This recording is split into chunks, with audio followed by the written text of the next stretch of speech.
Hey guys, this is Jeremy Curtis, and this is my informative speech. If you're anything like me, you've been watching the World Cup for the past month or so, and you've been absolutely loving it. There have been incredible matches. I'm a huge soccer fan. Got a couple jerseys behind me here. Got a Juan Mata jersey, who plays for Manchester United, and he also plays for the Spain international team. Unfortunately, Spain did not do very well in this World Cup, but hey, that's okay. There's still plenty of great matches to watch. I'm not actually here to talk about this World Cup, though. I'm here to talk about the 2022 World Cup. That World Cup was chosen to be hosted in Qatar. It was chosen over the United States, Japan, Australia, and a lot of people aren't really sure why. One of the big reasons people are kind of confused on it is that they have no stadiums at the moment that could host a World Cup game. Obviously, the U.S. has a ton of stadiums. Football, even some college football stadiums could host it, but Qatar has none. They were supposed to build 10 stadiums, and recently their budget went down, so they can only make 8 now. Along with the 8 stadiums, they also have to make 32 training facilities, so one for every single team that's coming to the tournament. So that's a pretty big problem. Obviously, a lot of money has to go into making these stadiums, and they're just not ready for it.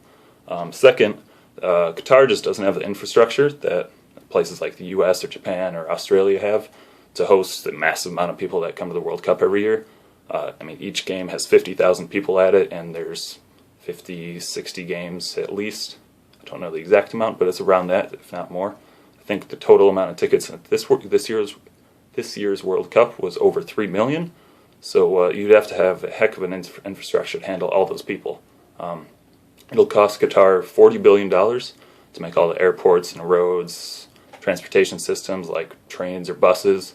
So it'll cost them $40 billion to make all of that from the ground up, and it'll take a lot of time, and it's just not good enough right now.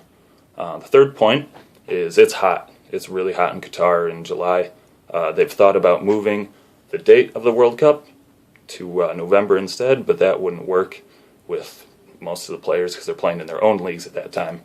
So the average temperature is over 100 degrees in July in Qatar. I think right now, at this moment, it's 4 a.m. in Qatar, and it's 91 degrees, so it's super hot.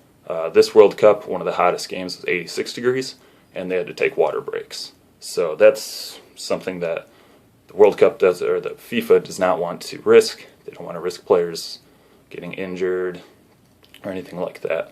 The last point here is human rights abuses. They need over 1 million workers over the next 8 years to build transportation, the infrastructure, and all the stadiums and training facilities. And the workers have a very low wage right now. Some of them are working for no money, and they're being abused, essentially.